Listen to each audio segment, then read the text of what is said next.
Hi friends, welcome to my channel. ఈరోజు నేను veg noodles చేస్తున్నాను. దానికోసం ఇలా మార్కెట్లో దొరికే రెడీమేడ్ నూడిల్స్ తీసుకున్నాను. ఇవి 3 చుట్టలు తీసుకున్నాను. వీటికి తగ్గట్టుగా వెజిటేబుల్స్ని ఇలా సన్నగా కట్ చేసుకున్న కొత్తిమీర, క్యాబేజ్, ఇది స్ప్రింగ్ ఆనియన్, ఈ ఉల్లికాడకి ఫ్రంట్లో ఉంటుంది కదా ఉల్లిపాయ, అది ఇలా కట్ చేసి తీసుకున్నాను. అలాగే క్యారెట్, గ్రీన్ పీస్, ఇది సన్నగా కట్ చేసిన గార్లిక్, వెల్లుల్లిపాయలు, అలాగే క్యాప్సికమ్, స్ప్రింగ్ ఆనియన్, బీన్స్, వీటన్నిటిని ఇలాగ శుభ్రంగా కడిగి సన్నగా కట్ చేసి తీసుకున్నాను. ఇప్పుడు ప్రాసెస్ చూద్దాం రండి. ముందుగా ఇలా స్టవ్ ఆన్ చేసుకొని ఒక పెద్ద గిన్నెలో హాఫ్ వరకు వాటర్ తీసుకోవాలి. ఈ వాటర్లోకి జస్ట్ 1 స్పూన్ అంతా సాల్ట్ వేసుకోవాలి. అలాగే 1 స్పూన్ వరకు ఆయిల్ని కూడా వేసుకోవాలి. వేసుకొని ఈ వాటర్ని మరగనివ్వాలి. వాటర్ బాగా మరిగిన తర్వాత మాత్రమే ఈ నూడిల్స్ చుట్టలు వేసుకోవాలి. చల్లగా ఉన్నప్పుడు వేసుకుంటే అవి బాగా ఉడికిపోయి మెత్తగా అయిపోతాయి. ఇలా వాటర్ మరుగుతున్నప్పుడు ఇందులోకి నూడిల్స్ వేసుకోవాలి. నూడిల్స్ విరగొట్టి కూడా వేసుకోవచ్చు, నేను విరగొట్టట్లేను, పొడవుగా ఉంటాయని చెప్పి.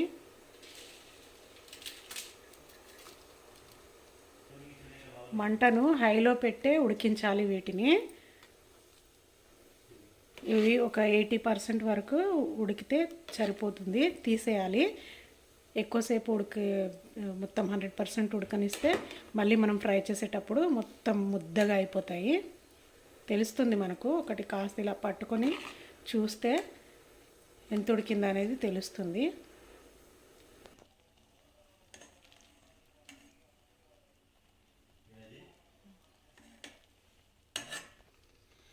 80% ఉడికింది. ఇప్పుడు వాటర్ని స్ట్రెయిన్ చేసేయాలి.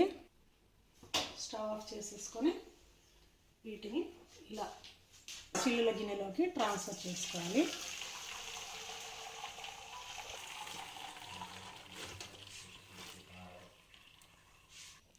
ఇవి వేడిగా ఉన్నప్పుడే చల్లారకముందే ఇలా చల్లటి వాటర్ వేయాలి. ఇంకా కుక్ అవ్వకుండా ఉంటాయని వాటర్ వేసుకోవాలి.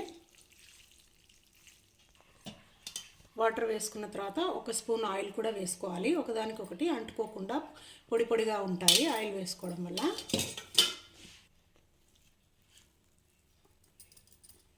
ఇలా ముందే పొడి పొడిగా చేసి పెట్టుకోవాలన్నమాట. ఫ్రై చేసేటప్పుడు ముద్దగా అవ్వకుండా పొడి పొడిగా ఉంటాయి.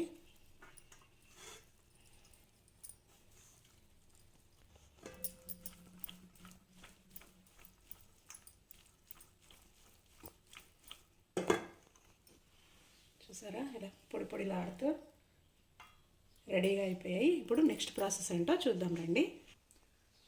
ముందుగా స్టవ్ ఆన్ చేసుకొని ఇలా వెడల్పాటి బాండి పెట్టుకోవాలి. చైనీస్కి ఎప్పుడైనా ఇలా వెడల్పాటి ఉంటేనే చక్కగా ఈజీగా ఫ్రై చేసుకోవచ్చు. బాండీలో ఒక 4 స్పూన్ల ఆయిల్ వేసుకోవాలి.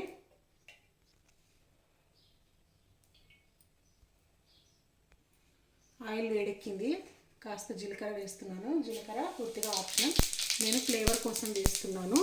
ఇప్పుడు సన్నగా కట్ చేసిన పచ్చిమిర్చి వేసుకోవాలి. అలాగే సన్నగా కట్ చేసిన వెల్లుల్లిపాయ ముక్కలు,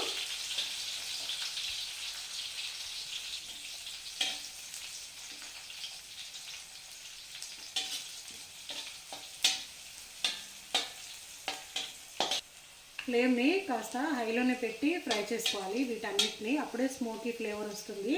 అలాగే ఒకదాని వెనుక ఒకటి కూరగాయలని కూడా వేసుకోవాలి. బీన్స్, ఒక్కొక్క వెజిటేబుల్ వేసుకుంటూ జస్ట్ ఒక 10 సెకండ్స్ పాటు అయినా ఇలా ఫ్రై చేసుకోవాలి.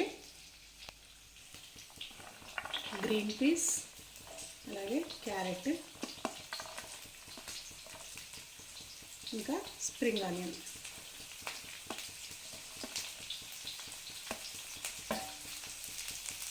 వీటిని కూడా ఒక 10 సెకండ్స్ పాటు ఫ్రై అవ్వనివ్వాలి.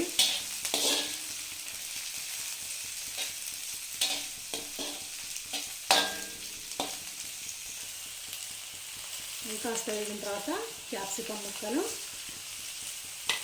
అలాగే క్యాబేజీ,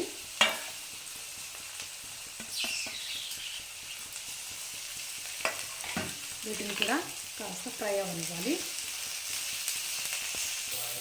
ఇవన్నీ ఇలా ఫ్రై అయిన తర్వాత ఇప్పుడు ఒక్కొక్కటిగా సాసెస్ వేసుకోవాలి.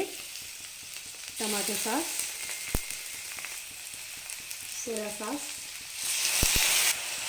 Green chilli sauce. ఇది గ్రీన్ చిల్లీ సాస్, ఇంతకుముందు వేసింది red chilli sauce. Half teaspoon అంతా మిరియాల పొడి, పెప్పర్ పౌడర్.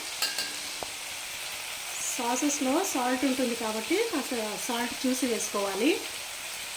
సాల్ట్ కొంచెం స్పైసీగా ఉండడం కోసం కారం పొడి. వీటన్నిటిని బాగా కలుపుకోవాలి. వెనిగర్ కూడా వేసుకోవచ్చు. నా దగ్గర వెనిగర్ లేదు, నేను వెనిగర్ వేయట్లేను. దానికి బదులు లెమన్ వేసుకోవచ్చు. ఇవన్నీ బాగా కలుపుకున్న తర్వాత మనం రెడీ చేసి పెట్టుకున్న నూడిల్స్ని వేసుకోవాలి. ఈ నూడిల్స్ మసాలాలు అన్నీ బాగా కలిసేలాగా టాస్ చేసుకోవాలి.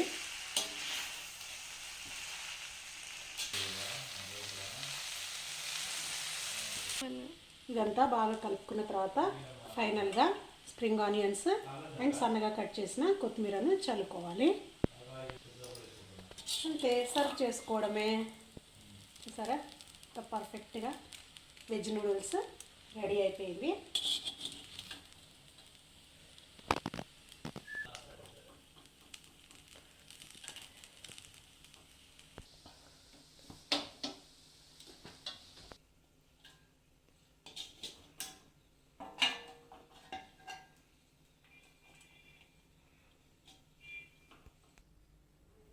వేడి వేడి వెజ్ నూడిల్స్ రెడీ.